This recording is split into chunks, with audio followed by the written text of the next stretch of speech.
In the quiet suburbs of Long Island, New York, a shadow has haunted the coastline for decades. A shadow that whispers of death, deception, and a predator who remains hidden in plain sight. The Long Island serial killer, or as investigators call him, Lisk. His name is unknown. His face never captured. Yet his trail of terror stretches back to the mid-1990s, leaving behind broken families, unanswered questions, and a haunting mystery that still chills America. It all began on December 11th, 2010. A young woman named Shannon Gilbert, an escort working through Craigslist, dialed 911 in a state of panic. Her voice was terrified, breathless, and desperate. For 23 minutes, she begged for help, insisting that someone was after her.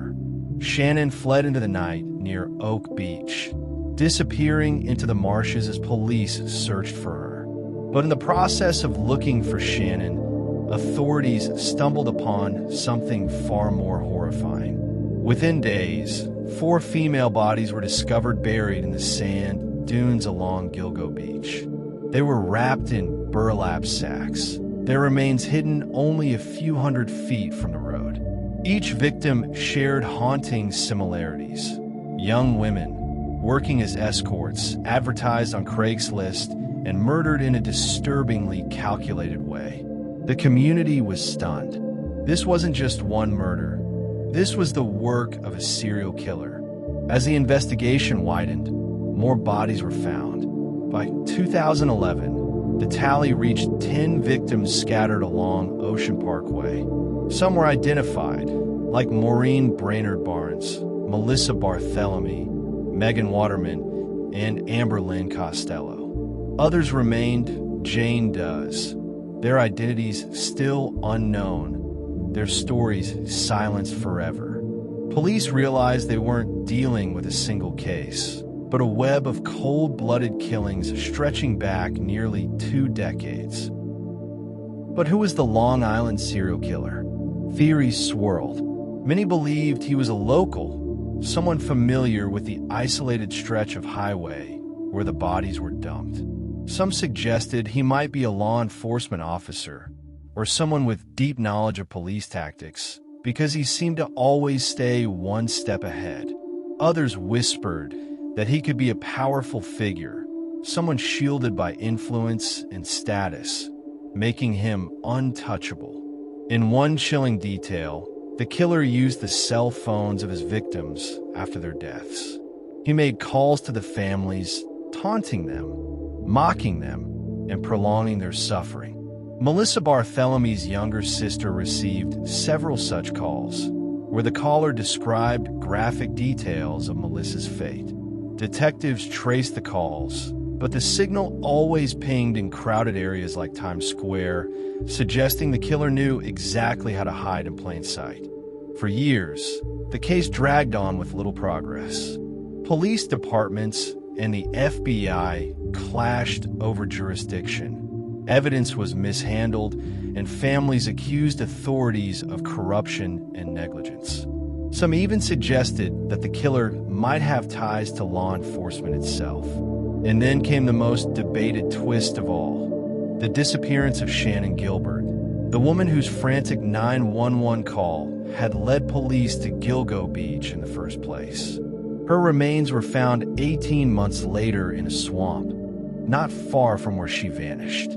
Authorities claimed she drowned in the marsh after a breakdown, but her family believed she, too, was murdered by the Long Island serial killer. To this day, her death remains clouded in controversy, with experts divided over whether she was a victim or just a tragic accident linked by coincidence. The Long Island serial killer case grew colder with each passing year. Dozens of suspects emerged. A doctor from Oak Beach was accused, then cleared. A former police chief came under suspicion after being convicted of corruption and obstruction. But no charges stuck and no solid evidence surfaced. The killer remained invisible, like a ghost haunting the shore. It wasn't until July 2023 that a breakthrough finally came. After more than a decade of dead ends, police arrested a man named Rex Hoyerman, an architect living in Massapequa Park, just miles from Gilgo Beach. He was charged with the murders of 3 women and suspected in others. Investigators found a disturbing collection of weapons, surveillance, and dark online activity linking him to the crimes. Yet, even with his arrest, questions remain. Was Hoyerman truly the Long Island serial killer? Or was he only one part of something larger? A network, perhaps, or even a copycat? Some families believe their loved ones' cases don't match Hoyerman's profile. Others suspect the real killer may still be free.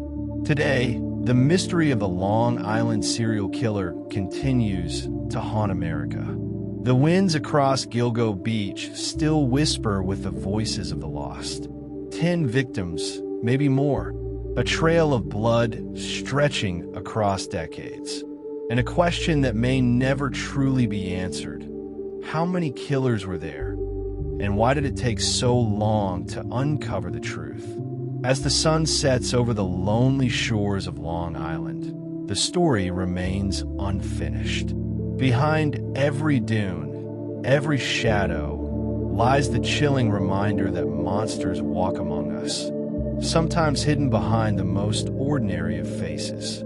Until every victim is named, until every answer is revealed, the Long Island serial killer will remain one of America's darkest and most terrifying mysteries.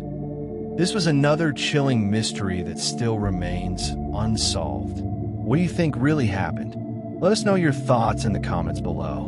And if you want to uncover more dark secrets, strange disappearances, and haunting mysteries, make sure to subscribe to Whispers Unsolved and turn on the bell icon so you never miss a story. Until next time, stay curious and stay safe.